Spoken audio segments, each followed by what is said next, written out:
세월호 희생자 가족만큼은 아니어도 추석 명절에 마음이 스산한 분들이 있습니다. 대기업에서 희망퇴직이란 이름으로 사실상 해고되는 사람들, 그리고 땀 흘려 개척해놓은 시장을 대기업이 밀고 들어와서 순식간에 벼랑 끝에 내몰린 자영업자들입니다. 오늘 뉴스타파는 두 가지 사례를 통해서 대한민국 중산층이 왜 붕괴되고 있는지 짚어보고자 합니다. 먼저 대기업에서 희망퇴직이라는 이름으로 사실상 해고되는 사람들 이야기입니다. 특히 최근 증권사 등 금융권에서 또다시 대규모 구조조정 바람이 불면서 하루아침에 직장을 잃는 사람들이 늘고 있습니다. 김세범 PD가 취재했습니다. 현대증권 노동자가 단식 투쟁을 벌이고 있습니다. 사측이 지난달 28일 경영위기를 타개하겠다며 600명 규모의 인력 감축안을 발표했기 때문입니다. 희망퇴직은 총 2차에 대해서 진행이 됐고요. 1차 희망퇴직은 261명이 진행이 됐습니다. 하지만 그 261명도 사실상은 희망퇴직을 안 쓰면 회사가 정하는 사람들을 갖다 정리해고할 수 있다는 협박에 못 이겨가지고 나간 거라고 저희는 판단을 하고 있고요. 현대증권은 1차 희망퇴직에 이어 또다시 200명에게 해고 예고를 통보했습니다. 희망퇴직하지 않으면 10월 1일자로 해고한다는 내용이었습니다. 결국 90명 정도가 희망퇴직서를 제출했습니다. 사실상 강제 해고였습니다. 열심히 지금까지 한 게 있는데 저는 정말 이 정리해고 예정자에 대해 납득할 수 없다. 자기 자리에 다른 직원 파견 나와서 앉혀놓고 일을 안 준대요. 일도 안 주니까 앉아있을 데가 없는 거예요. 이런 식으로 해서 이제 직원들한테 자발적으로 희망퇴직을 하게끔 만드는 것 같더라고요. 현대증권은 경영난 때문에 인력 감축은 불가피하다고 주장합니다.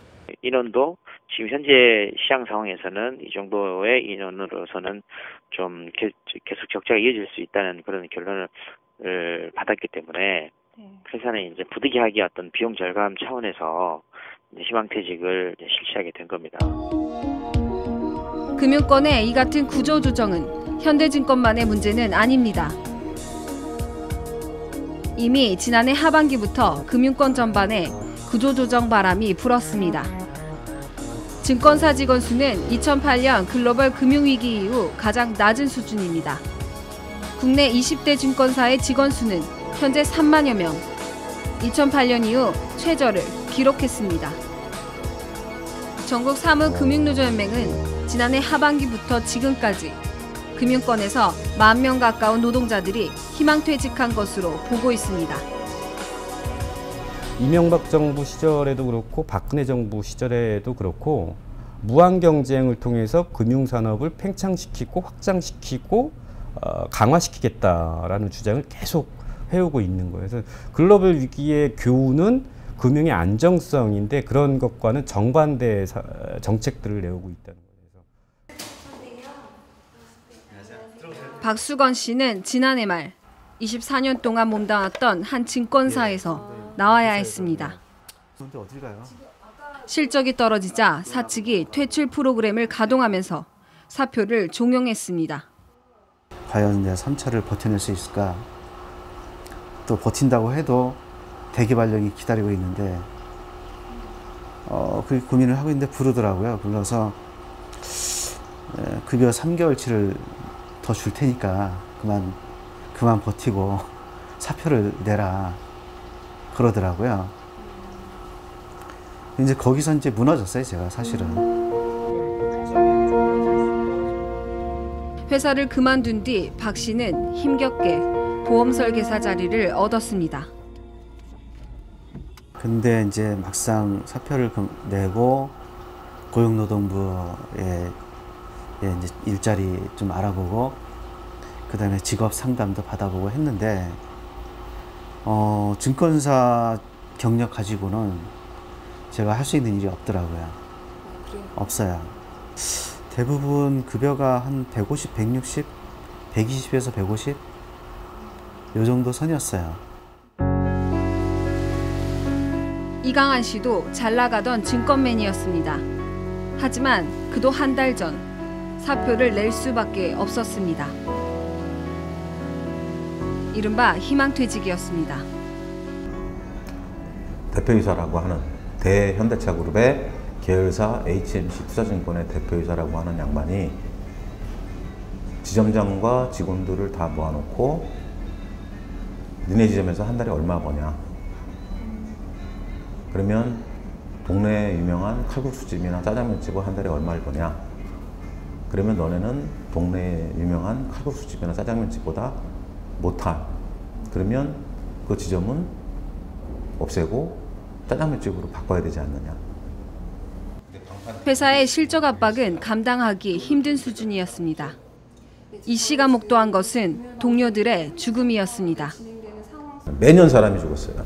매년. 근데 회사에서는 그냥 개인적인 문제로 덮어버렸죠, 다. 다 자살이죠. 예. 압박감? 그렇죠, 압박감이죠. 작년에 인천 쪽에 지점장님 하셨던 분은 아침에 투신 자살하셨는데, 그다음에 올해 증권회사 직원이 증권회사 지점에서 목을 매 죽었는데, 그것도 역시 개인적인 문제로 덮었죠. 직원들 장례식장에도 오지 못하게 하고, 회사에서. HMC 투자증권은 전체 지점 50개 가운데 15개만 남았고 250명 정도가 희망퇴직으로 회사에서 쫓겨났습니다. 전체 직원의 30%가 직장을 잃었습니다. 직원들은 2년치 줬다? 많이 줬다? 많으면 많고 조금 돈이에요. 근데 돈이 문제가 아니라는 거지, 그거는. 그래서 그런 부분이 저도 이제 이쪽 일만 계속 한 20년 정도 해서 솔직히 노동운동에 대해서는 전혀 몰랐어요. 제가 여기 와서 마지막에 머리도 두르고 조끼 입고 길바닥에 앉아서 농성 아닌 농성을 처음으로 했습니다.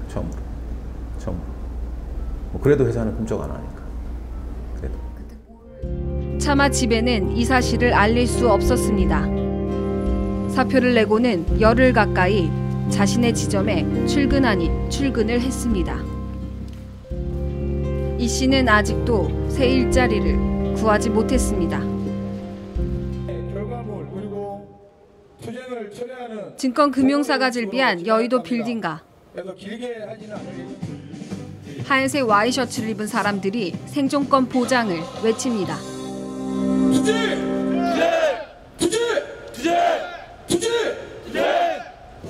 노조와 직원들의 반발이 거세지자 지난 2일 현대증권은 해고 예고 통보를 철회키로 노조와 합의했습니다.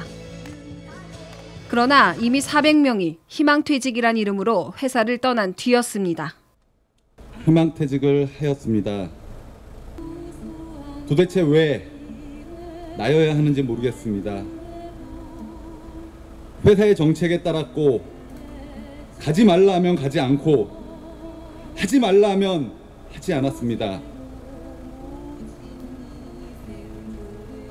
대충 정리해도 남은 것은 처절한 현실과 빚만 남았습니다. 대기업은 경영상의 위기를 이유로 언제든 직원들에게 희망퇴직을 강요할 수 있습니다. 그럼 구조조정이 갖고 있는 실질적인 의미가 회사의 경영상에 있어서의 문제라든가 영업 구조에 있어서의 문제라든가 이런 어떤 전반적인 구조적인 문제를 가지고 접근하는 방식이 아니라 소속 직원들, 노동자들의 희생을 통한 구조조정이다 라고 했을 때는 희망퇴직이라고 하는 것은 앞으로 계속될 수밖에 없다는 거죠. 그 희망퇴직이 정리해고를 둔갑한 희망퇴직이라는 거거든요.